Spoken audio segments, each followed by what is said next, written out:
श्री स्वामी समर्थ श्री स्वामी कार्यसिद्धी या चॅनलमध्ये मी तुमच्या सगळ्यांचं मनापासून स्वागत करते. मला तुम्हाला एक प्रश्न असा विचारायचा आहे की तुमच्या घरामध्ये सतत भांडणे होतात का? सतत वादविवाद होतात का? कारण नसतानाही तुमच्या घरात आजारपण येतं का? आणि अशा काही अडचणी आहेत ज्या यायच्या नसतात पण त्या येऊन जातात. तर याचं कारण काय आहे ते मी तुम्हाला आजच्या व्हिडिओमध्ये सांगणार आहे. त्यासाठी हा व्हिडिओ शेवटपर्यंत नक्की पहा. चॅनलवर नवीन असताल तर चॅनलला सबस्क्राईब नक्की करा. शेजारील जे बेल आयकॉन आहे त्याच्यावर प्रेस करा, जेणेकरून इथून पुढचे जे काही माझे नवीन व्हिडिओ येतील त्याचं नोटिफिकेशन नक्कीच तुमच्यापर्यंत पोचलं जाईल. आणि कमेंटमध्ये श्री स्वामी समर्थ लिहायला विसरू नका, कारण स्वामी महाराजांचं तुमच्या मनामध्ये एकदा नाव आलं तर कितीतरी तुमचे प्रश्न सहजासहजी मिटून जातील. आपल्या घरातलं पाणी हे साधंसुधं नसतं. वास्तुशास्त्रात त्याला लक्ष्मीचं रूप मानलं जातं, धनाचं प्रतीक मानलं जातं. म्हणून या पाण्याला साधंसुधं पाणी म्हणू नका. या पाण्यामुळेच असं म्हटलं जातं बघा, पाणी हेच जीवन आहे. जर आपल्या आयुष्यात पाणी नसेल तर आपल्या आयुष्याला काही अर्थ उरणार नाही, आपल्याला जगता येणार नाही. त्यासाठी पाण्याकडे तुम्ही लक्ष द्या. तुमच्या घरामध्ये, तुमच्या वास्तूमध्ये तुम्ही कोणत्या ठिकाणी पाणी ठेवत असता याच्यावर सुद्धा तुमच्या घरातील ऊर्जा ही अवलंबून असते. तर पहा, जर तुमच्या घरामध्ये तुम्ही योग्य ठिकाणी पाणी ठेवत नसताल तर तुमच्या घरामध्ये या अडचणी वाढत असतात. म्हणजे अचानक आजारपण येणे, अचानक भांडणे होणे, पती-पतीमध्ये वाद निर्माण होणे. जास्त करून महिलांना हा त्रास होत असतो, कारण महिलाच या घरामध्ये 24 तास या महिला घरात असतात. त्यामुळे महिलांना हा त्रास होत असतो.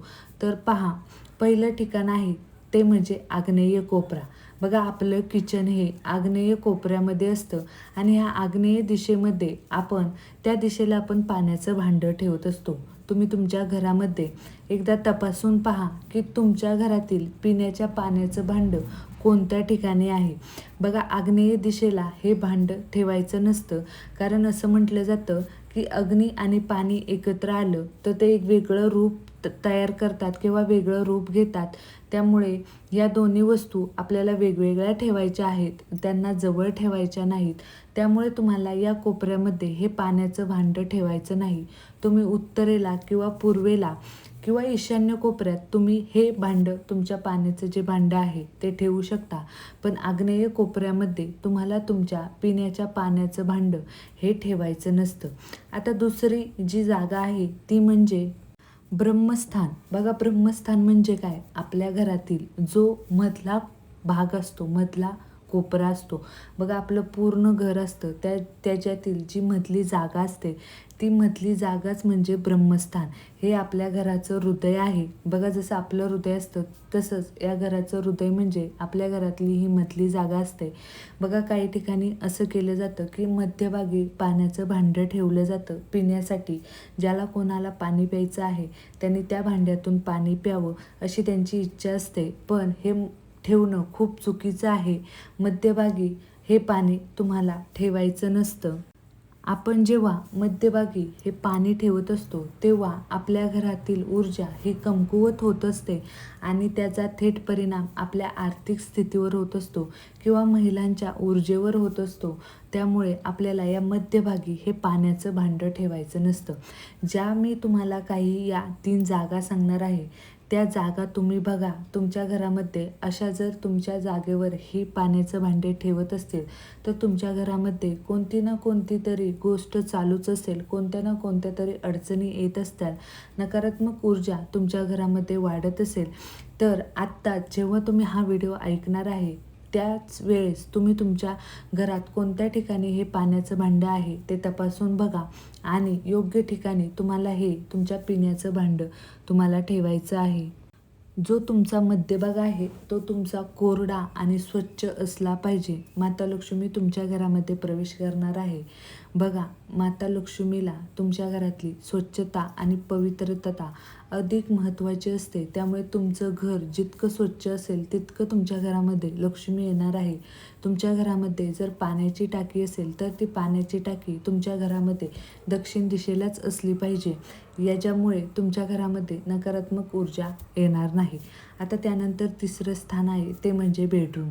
बघा, काही लोक किंवा काही ठिकाणी बेडरूममध्ये पाण्याचा साठा करत असतात, पाणी ठेवत असतात. किंवा काही जण बघा, झोपताना त्यांना मध्यरात्री जेव्हा त्यांना तहान लागते तर पिण्यासाठी पाणी म्हणून ते एक लोटा किंवा एक तांब्याभर पाणी आपल्या उशाला ठेवतात.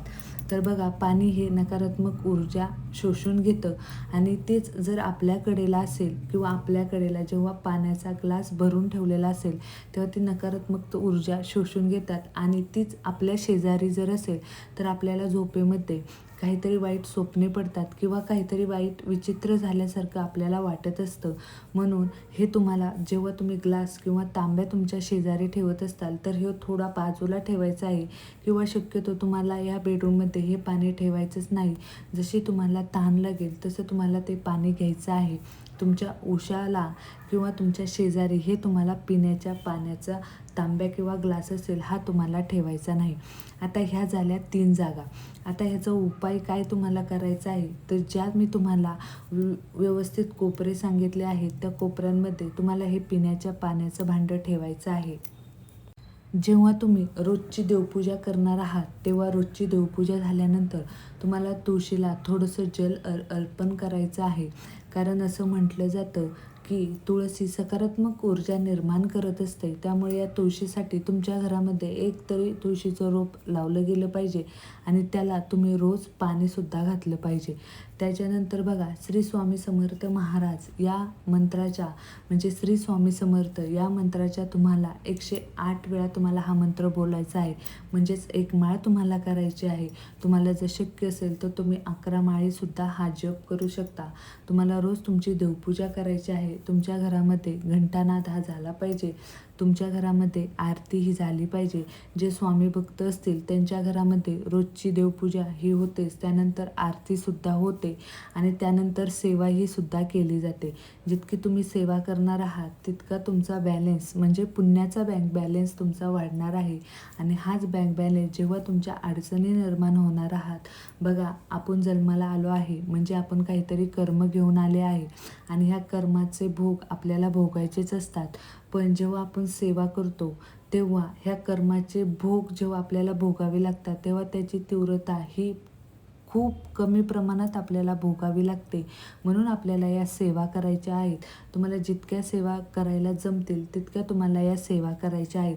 आता मी तुम्हाला जे 3 ठिकाणी ज्या जागा सांगितल्या आहेत त्या तुमच्या घरात तुम्हाला तपासून पाहायच्या आहेत आणि त्या ठिकाणी तुमच्या पाण्याचं भांडं आहे का हे तुम्हाला पाहायचं आहे आणि त्यांना योग्य दिशेमध्ये तुमच्या पाण्याचं भांडं तुम्हाला ठेवायचं आहे.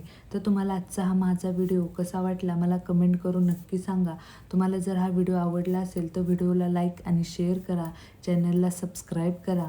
भेटूया नवीन अशा एका व्हिडिओसोबत. तोपर्यंत श्री स्वामी समर्थ. अवधूत चिंतन. श्री गुरुदेव दत्त.